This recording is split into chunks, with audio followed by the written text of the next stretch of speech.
Hashtag Kangaroos podcast. Here is your host, Dean Vasic.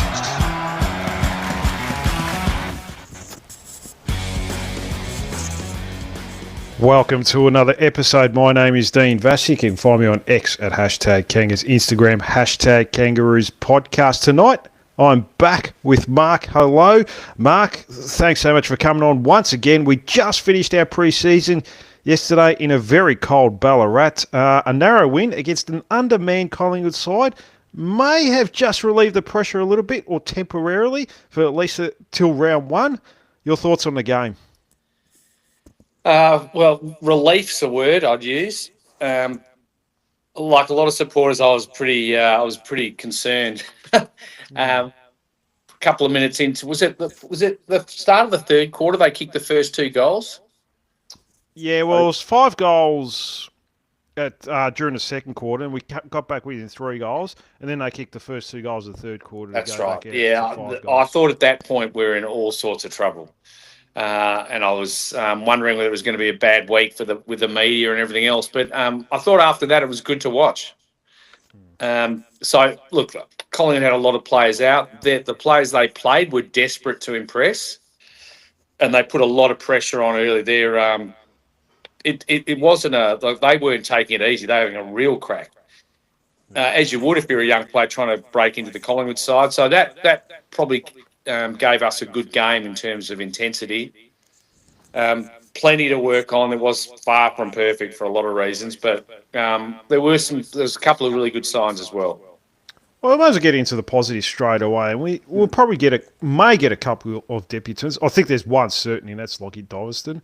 Yeah. 6 tackles and 3 goals after probably a disappointing debut performance last week against the D's, but someone that was equally impressive. And we weren't too high on him last week, Mark, and that's Tom Blamires. But I thought his ball use was a feature for me. 24 disposals, 6 intercepts, and 574 metres gained.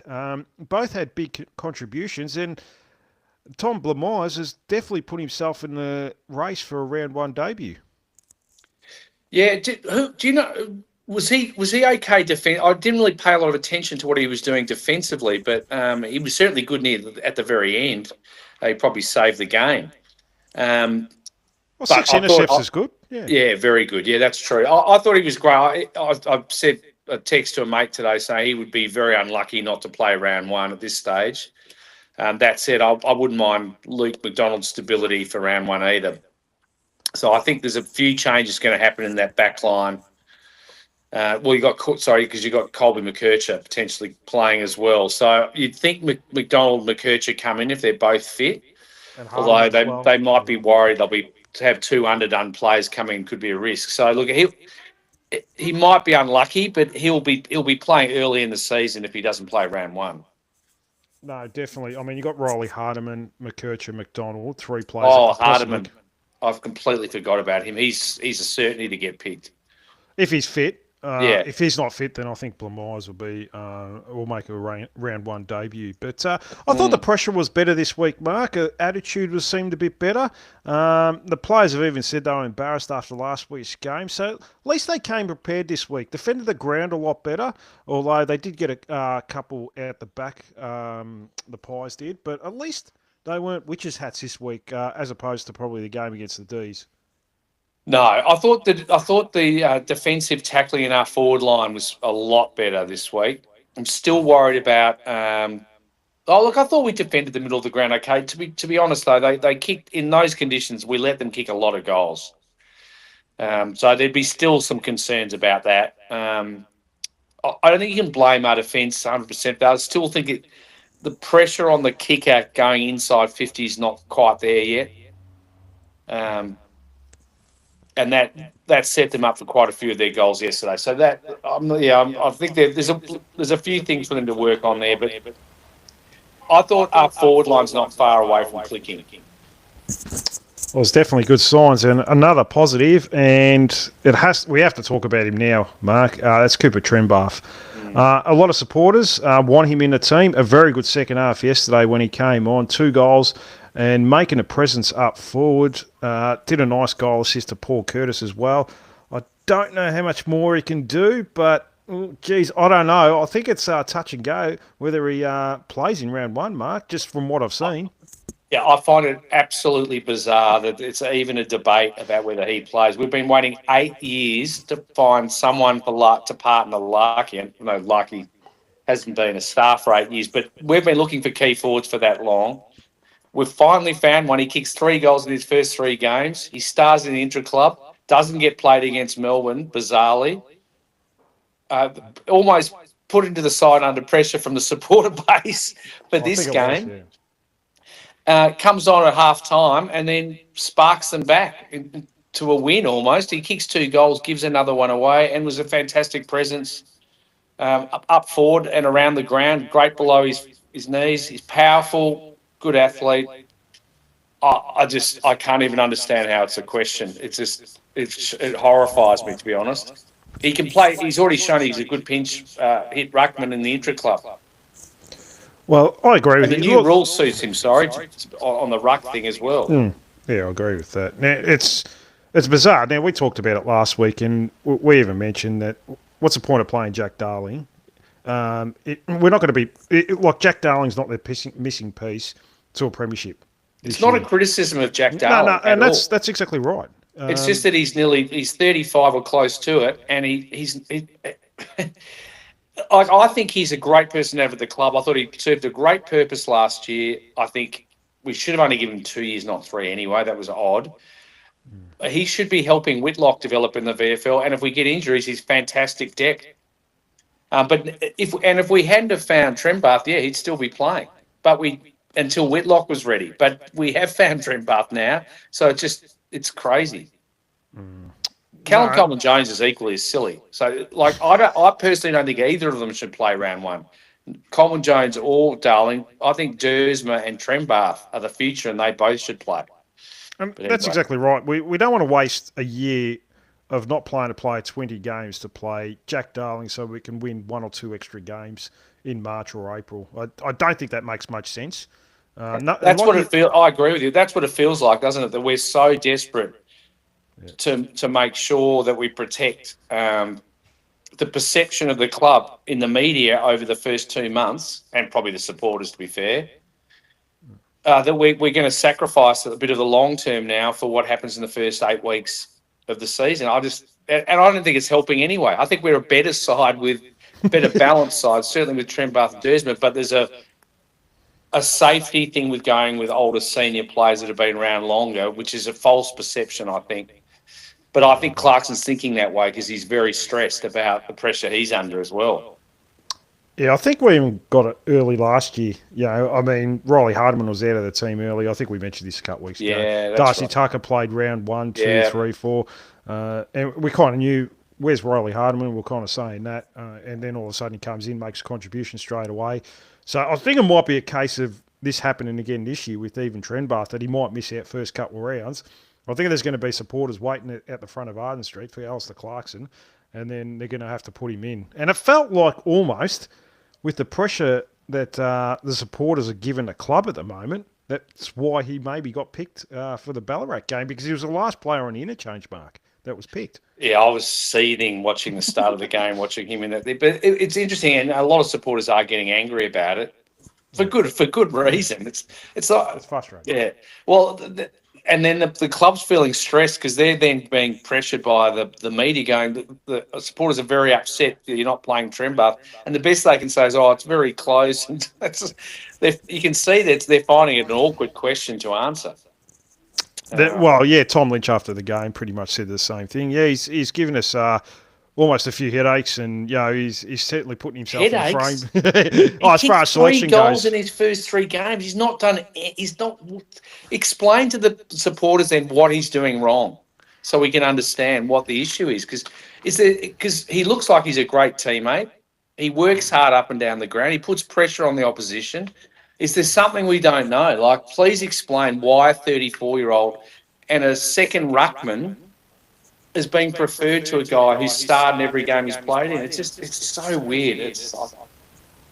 You're right. Hardiman's a good example of what happened last year with his. Yeah. Rudy Sotajo, 4950 is coming in and asked, is Daniel a lock for round one, Mark? I'd say he is. We just talked about they're going to pick they're going to pick veterans, so I think he's getting monstered by small forwards.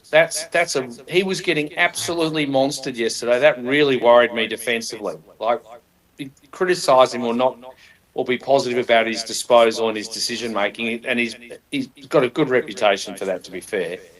But it really worried. Schultz just took him deep, and it didn't look good at all. No, and I think that David King and Lee Montagna highlighted that a lot last year in certain games. He just is incapable of defending.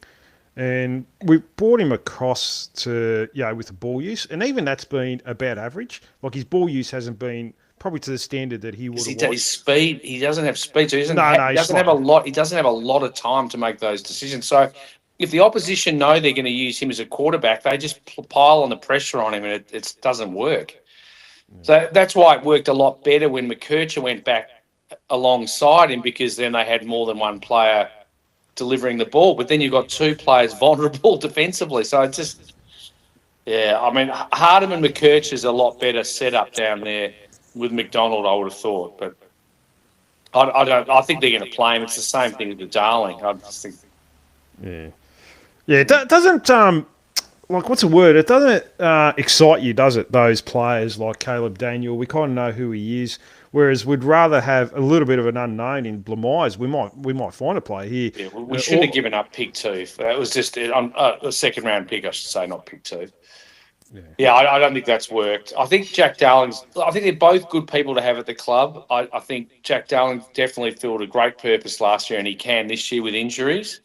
And he probably deserves to be in the side. I think he's just unlucky. We've unearthed Trembar. No, that's exactly right. But Caleb Daniel, I just don't think he doesn't offer enough defensively, and when he's under pressure offensively, it's making it hard for him. And he's not a long kick either, so it makes it hard. I don't know if that's going to work. Yeah, back shoulder defending has come into the chat as well. Close my arse. Tall Curtis looks like a top 5 player for us. Patrick Allwood, you answered your own question, Mark. They want a second ruck more than a third tall. And back shoulder defending also came in tall. Trembath already beat Callum Jones in the ruck in the intra club. Yeah, so, he did a couple of nice hit outs, didn't he? So I don't get that argument either, especially with the new ruck rule, because he's got a massive leap, so he's perfect for that.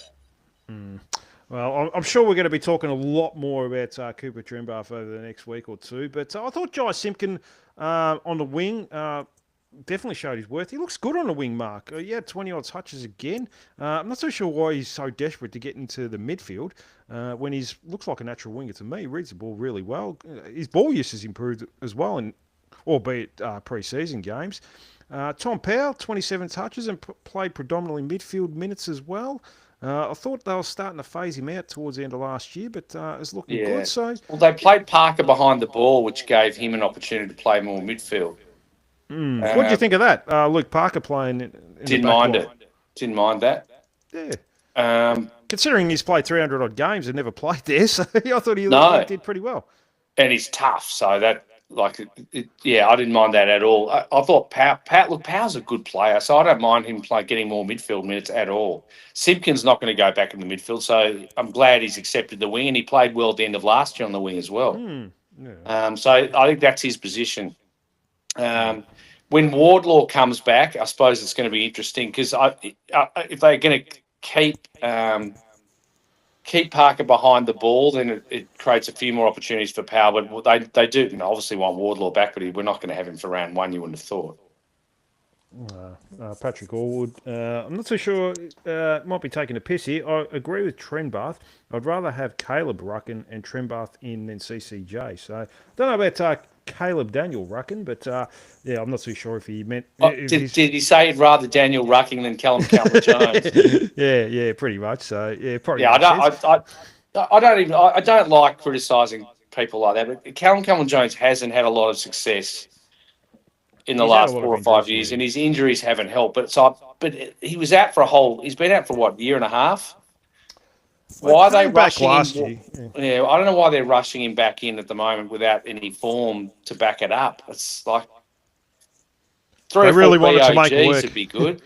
Yeah, they really wanted to make it work. They recruited him 5 years ago, thinking he's this big prospect, and hasn't come through. So I think they really want to give him every opportunity to make it work. That's And, fine. Let him look. At least if they're going to play him in the seniors, can we have 3 best on grounds in the VFL or something close to that, rather than just shoehorning him in for the sake of justifying anyway.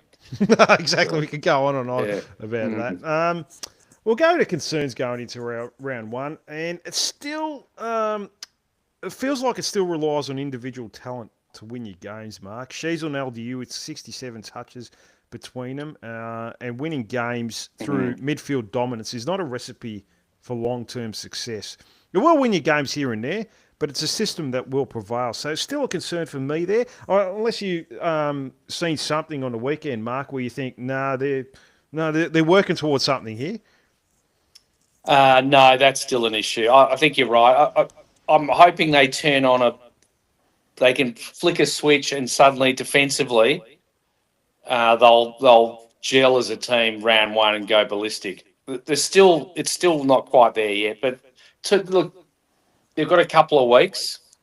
They might have built them up slowly and look, there's nothing wrong with not taking the practice, not wanting anything too much. You don't want 100% the practice matches. So if they've got 10 or 15% up their sleeve, I'll be very happy, but I'm not convinced of it. No, look, and they tried to attack the corridor a little bit during the game, so that was a positive. When they can do that, they generally look all right, but that inside forward 50 entry can be a bit blinded, hit and hope a lot too. So need to lower their eyes a bit more and look for the short kick, but that's been a long problem for about 20 years, Mark. The forward 50 entries. Look, they had a lot of shots on goal they should have converted. I mean, and conditions were horrible. So true. At Marvel, you'd think that most of those will get converted. If they create that many chances, they'll do well at Marvel. At least they were getting it in there a lot quicker. There's a bit more chaos in our forward line, and with Curtis and Doveston down there, and Constantine was putting on some great pressure. That's why I like the idea of Trembath, Zerha, and Larkey as the tools, because they're all a bit different, and Trembath and Zerha can be good on the ground as well and be aggressive, and the other 3 are quick. So I like that. I'm happy with the forward. If Trembath plays and they come to their senses, they've actually got a really exciting forward setup with a midfield that if they get on top, they'll do well. The concern with the midfield is if things aren't going their way, that they won't run both ways. That's what I'm worried about there. And there's a few issues around that ruck rule and what it's doing to Cherry at the moment. That is a concern. I was hoping it wouldn't be coming into the season, but I'm a bit worried now after watching it a couple of times. No, I agree with that. Yeah, no, there is a few concerns with the new ruck rule for him, but the midfield's got to protect the back line a bit better. Oh, yeah, it's like if they lose the clearance, sometimes teams just walk through it. So walk through and get an easy inside 50 entry. But we'll talk about the 3 key tools going into round one. Now, it looks like it's going to be Toby Pink, Charlie Comben, and Griffin Logue. Yeah. We don't seem to want to have a look at Will Dawson just yet. I think Logue played well. Seems to be getting back to his early form from his first year with North. Pink, I'm not convinced, and Comben has his moments of madness and is prone to some bad turnovers. It doesn't fill you with confidence, those names there, Mark, does it? I love Charlie, so I can't criticise him. But and Logue is improving. Pink's at least I know what I'm going to get with him. I think the Will Dawson thing is a little bit like the Trembath thing. It just experience is less risk, so they'll wait. They're going to have to play him when they play the Bulldogs. We know that because they've got no one else who can play on someone like Darcy. I think Will Dawson will break into the side as the season goes on, for sure. Because we need that strong, and he's a big unit now. So I think he will become the other, because outside of Comben, the other 2 aren't that tall. So, and Common's more of an intercept than he is a one-on-one. So I think Will Dawson will have to play at some point. I don't know how long it'll take, but I think he'll come into the side. There wasn't any report from the reserves. I did see a little snippet. So I'd like to know a little bit. Apparently, Zach Fisher was best on ground, so he should be in line for round 1, Mark. So that's good news. Well, he might come in the first 3 or 4 rounds, though. Yeah. Was he play? Is that best on ground as a half forward? Do you know? I'd say he would have been playing as a small forward. Yeah, I think that's what they're talking about. Back shoulder defending has come in a couple of times. Are we playing Blamires round 1? It depends probably on. What's the back shoulder defending questions that are coming through? Just about Tom Blamires playing round 1. I think we sort of answered that, didn't we? If Hardiman is fit, then he probably misses out. But if Hardiman's not fit, I think he'll debut. Especially with McDonald and McKercher likely to come in as well. Yeah, no, and that's a couple of other players. Big Griff looks like his pace is back. His closing speed in the forwards was good. Yeah. I agree. I thought he actually played well, Griffin Lake. So I'll give him some credit. I think if you add McDonald and McKercher to the back line, it'll look pretty solid. So that's an exaggeration. It'll look a lot better. No, I think solid's a good word. Yeah, it'll look better. I think it's going to be a weakness. We kind of know, so like the back line is going to. Hardiman, McDonald, McKercher. Yeah, that's not bad. And even maybe Blamires for the odd game here and there. Well, if he could replace the midget, I'd be happy with that. That's probably not going to happen, but no. Caleb will probably play round 1. I don't think he should. But anyway. Well, I had him 6th in the best and fairest last year. Yeah, okay, so he's not going anywhere yet. Yeah, look, I found that a little bit. I think he's probably a whipping boy, but it's just it terrifies me watching him get tossed away like a rag doll by Schultz. That really is not a good look because they just know they drag him deep. It's going to be a real problem. Patrick Allwood, your good friend Mark, has said it's about time someone had a glass of wine on this show. So I was wondering when someone would notice I had a glass of wine here. Good on you, Patrick. Yeah. Yes, absolutely. Yeah. Now, we talked about Luke Parker in the back line.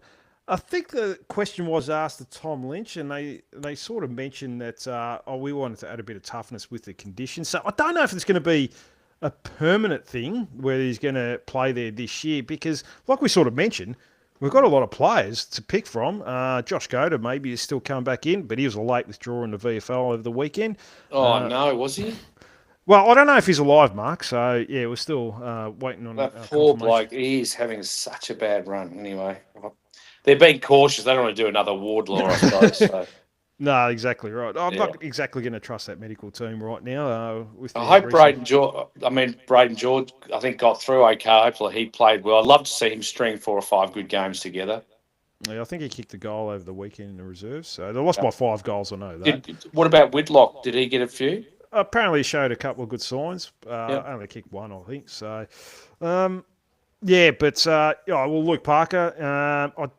What do you think his role could be this year, Mark? Like, they've played him everywhere, forward, back, midfield. I don't know if they're going to play in midfield by the sounds of it. His speed's a bit of a worry. Look, I don't know if his body could hold up. At 34 years old, or 33, whatever he is, another season of the crash and bash football in the midfield. I don't think his body's taken a lot over the last 16 years. Oh, yeah. Yes, I think there's only so much you can take, and maybe they'd be looking for like 14 or 15 games from him this year, and a bit of a mixture of midfield and behind the ball. That's obviously again you get the squad wrong, and you suddenly have to start plugging people into the wrong positions, and half forwards going to half back, and all this stuff. This is again, it's just a frustration that the squad hasn't been built out properly, but. With him, I think they want his experience there. They're not quite sure how to use it at the moment, and they probably want fast pressure forwards. So behind the ball, I don't mind him playing that Luke Hodge type role. No, I think that probably not a bad way to finish his last couple of years of AFL football. Yeah, and we'll talk about a couple of other defenders. So, good leader too, obviously. Yeah, very good leader. He's been captain of the Bloods there for a long time. Robert Hansen, I thought he played okay in the back line, but I don't think he's in the frame for round one. But it might be a case of developing his game there in the VFL for a few weeks and see how he goes there. Yeah, he's tougher. He's much better in the contest. I mean, tougher. He's got more confidence, I should say, in the contest than he has in previous years. He's probably the best disposal by foot of anyone in the team. He very rarely makes a mistake with his disposal. His decision making is elite, and his kicking skills are elite. So I think he will find his way into the team in the long term, as long as he keeps improving his contested work, which he's definitely doing. And he's quick.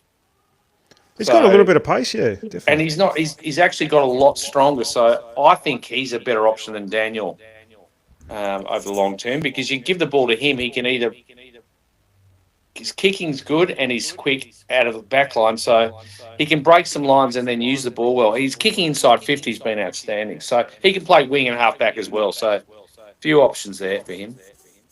No, that's exactly right. Cooper Harvey only played the last quarter, so I'd say he's on the outer, but hopefully, Mark, I don't want to see him in the back. I don't know what it is. I like him as a player. He kicks a lot of goals. I think he's when he gets his chance to play forward, you're playing forward. No, exactly like last year. Every time he got his opportunity up forward, he seemed to do well.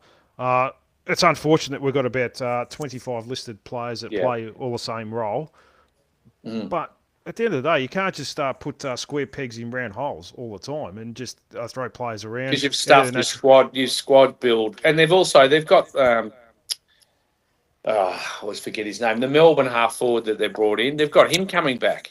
Yeah, he played in the VFL on the weekend, Mark. Charlie Spargo. So, yeah. Talk about a log jam. So you've got Fisher now. You've got and Banch. Don't forget him. No, of course. It's our first pick in the before Trent Bath. We picked Banch. Anyway, it's just it's crazy. They're so upset that they missed out on the Wizard that they've just gone bananas ever since, just pulling in small forward after small forward. But anyway, it is what it is. But yeah, I think he's a forward. No good trying to turn him into a half back. I don't think that's going to work. No. I think he'll come in when there's injuries, and he'll probably kick 3 or 4 the first chance he gets. It's what happened last year. Well, he played his first game, was it against Melbourne? He looked really good. So yeah, I think he kicked 4 in that game. Yeah, that's right. Yeah, we lost by about 5 or 6 goals. We had a lot of injuries. Nick Larkey was out for the year by then, and a couple others as well. And but he didn't play a bad game, Harvey, once he got in the side. So, yeah, he might have to face being a depth player for 2 or 3 years until he just forces his way in by performance. Because if he keeps kicking 3 or 4 every time he plays, eventually they'll just go, okay, he's got to play. I think the challenge for him is if he becomes really good defensively, then he'll be too hard to keep out. But while he's not good at that, they'll always have a reason not to play him. Yeah, it's unfortunate. Back shoulder defending is coming again. Would not complain if Urquhart played round 1. Did you see enough from him? I've only just realised every time you said back shoulder defending, I thought that was like a statement to say we're about to talk about back shoulder defending, and I kept saying, well, what? Because that's what I was saying to you before. So what about back shoulder defending? Do you want to talk about? And he said, and then he went to something else. I was going, what's going on? I just realised now it's a person. Okay, sorry. No, that's okay. They asked about Luke Urquhart. Had 8 touches. Showed a couple good signs. A very contested player, good defensive midfielder. I don't think he'll play round 1, though. I think we've got enough midfielders going through. So, but still in the frame and has shown. Didn't quite do enough. No, but it's come a long way in the pre-season from. Oh God, yeah, where he was a year ago, absolutely.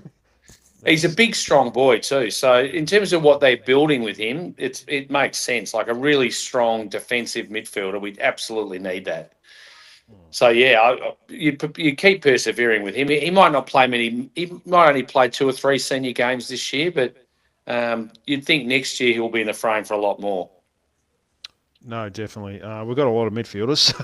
Yeah, we had to get rid of one. It might have been best on ground for VFL's Collingwood's VFL team on the weekend. I've heard. That's, really? Will Phillips had a very good game, but I wouldn't expect anything less from Will Phillips in a VFL game. No. Patrick Orwood's come in and said, I feel like Harvey is doing an apprenticeship down back, but will eventually play forward. The only problem with that is that he's only got a 1 year contract, so he's got to take every opportunity he gets. So it might be too late by the time he goes back forward. And especially if we're winning games, but it's a big contract year for him. Zane Duursma, I thought he backed up his performance from last week with another good game this week. He certainly put himself in the frame and starting to get a few more touches and get up the field as well this year. But I like the role that they've put him in because I think he's generally a good inside 50 player. He does his best work there, but he can push up the ground and get the odd kick up the field as well. Yeah, well, that's why I prefer Trembath pinch hitting in the ruck and Callum Coleman-Jones and Darling missing out and Trembath and Duursma both playing because I think it's a better balance in terms of flexibility and being able to get up and down the ground. Players below their knees and he can take a grab. Yeah, I don't think it'll work out that way, but probably not. No, but I agree with you. Some supporters are still saying he's not up to AFL and he's scared of his own shadow, which I think is crap. Like he's nothing wrong with his toughness. He wasn't fit enough last year, and I think he's worked hard on that. I think he'll keep getting better this year.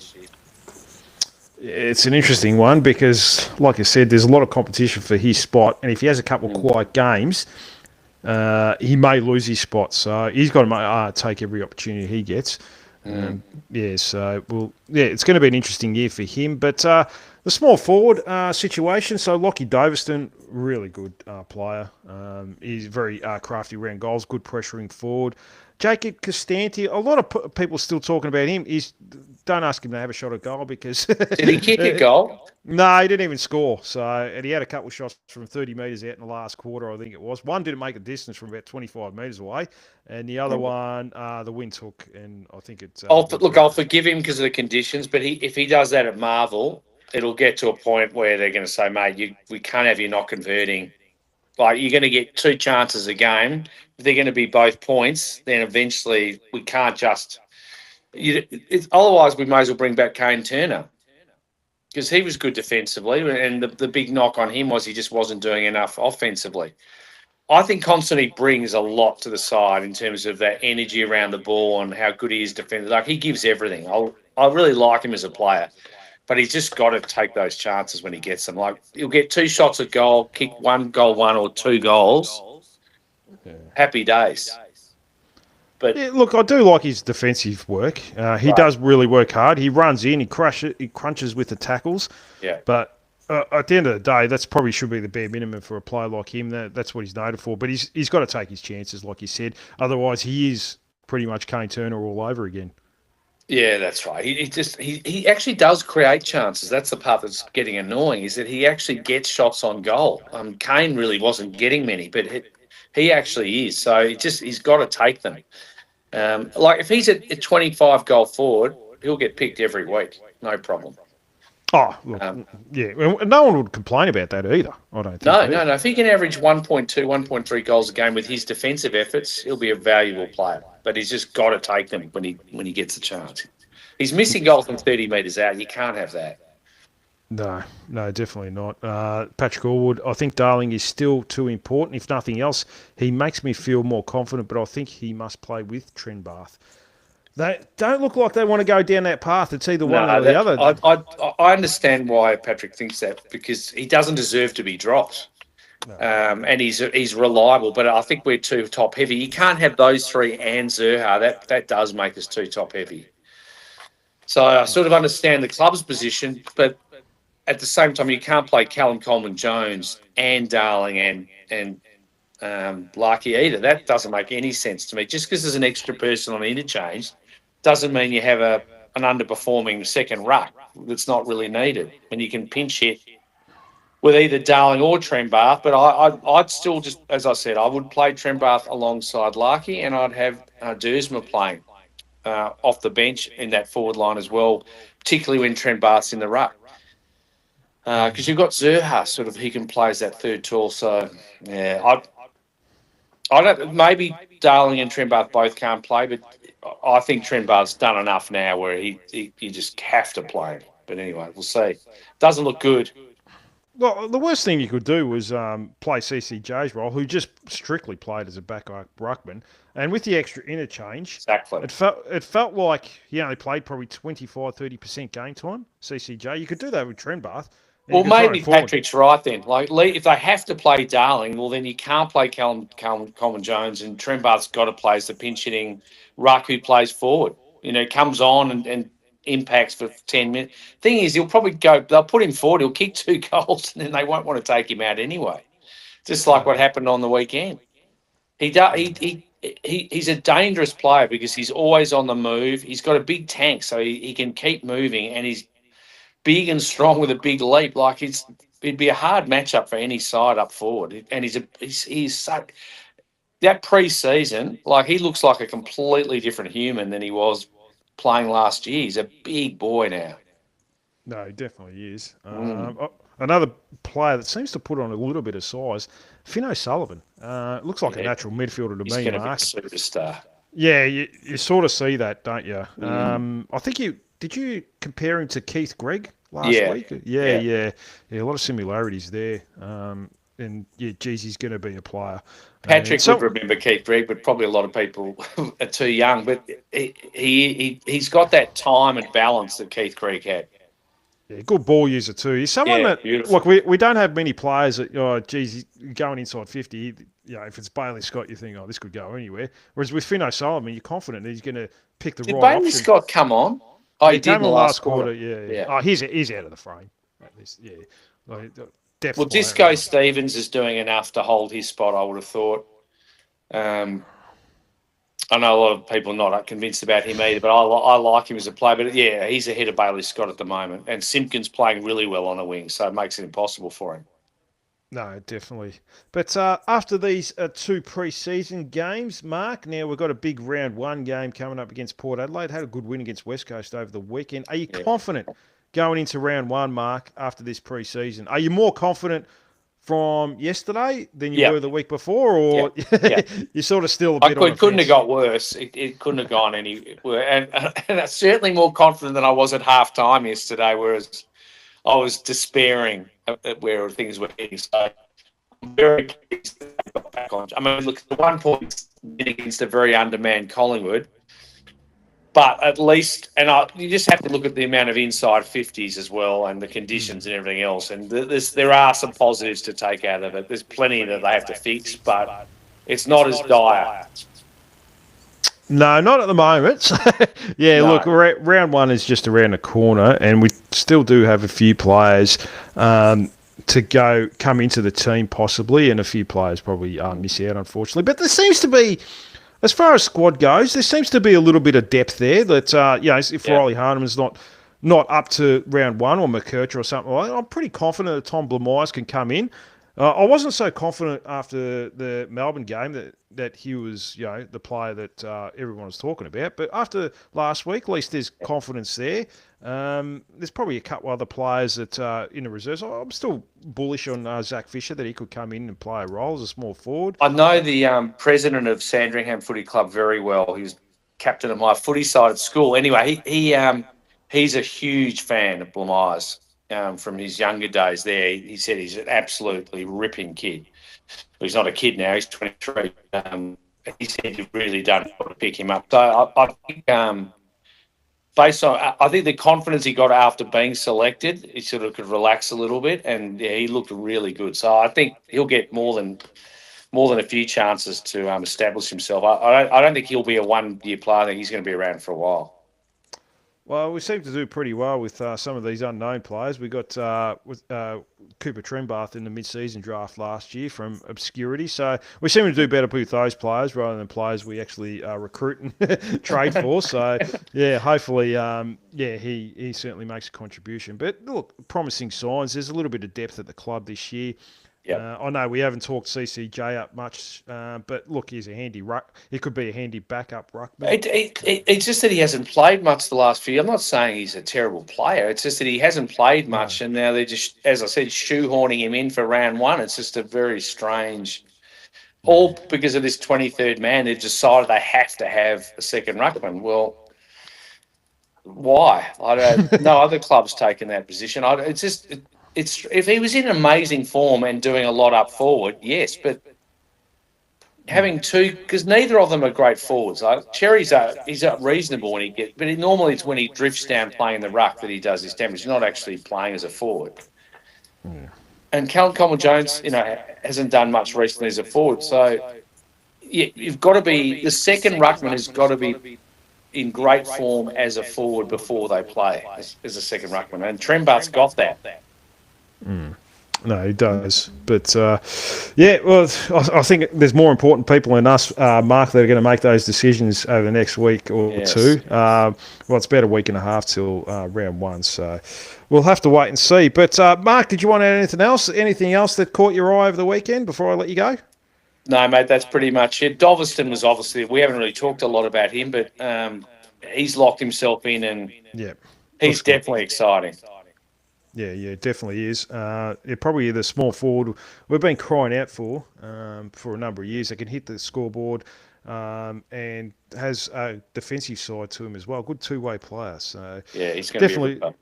Yeah, he'll definitely play round one. There's no questions about that. So that's good, especially with pick 16. I'm surprised he slid that far. We've done well, haven't we? We've given how much we needed that type of player. That's definitely been a great pickup. It's a pity Threadgold's injured, and we're not going to see much of him this year, but I think eventually he'll be a good pickup too. Yeah, he's certainly got the tools and the potential. Unfortunately got a bad injury. So it could be a matter of months before he comes back, or it might be a matter of weeks. It's one of those injuries that you just don't know. There's no timeline for it. So, but he and Will Dawson are there's some potential there of what we need long term in that back line. We're just going to have to be patient. No, definitely. Well, Mark, I asked you got a comment on YouTube the other week that you got a request to be shown your face, and hopefully this fan of yours, I'm not too sure who he is, a secret admirer or something like that, Mark, has been pleased with your performance tonight. I should hope so. Now, because my wife's been shunted out of the other living room, been able to watch, so she had to share the TV with our 13-year-old, so she wouldn't be happy about it. So hopefully, yes. Yeah, no, that's all good. So, yeah, hopefully this individual is happy with that. But, well, Mark, I really appreciate you coming on tonight. You've certainly been a regular over the last couple of weeks. And, yeah, I look forward to chatting more and probably getting more analysis and maybe more team stuff over the next week or two. Absolutely, mate. Looking forward to it. No, and thank you to all you listeners as well. Don't forget, like, subscribe, tell your friends about the show. Thanks to everyone, Back Shoulder Defending, Patrick Allwood, for coming into the chat. Much appreciated. That's it from me. I'll be back later this week, get more guests on. There's a lot going on at the moment, so that's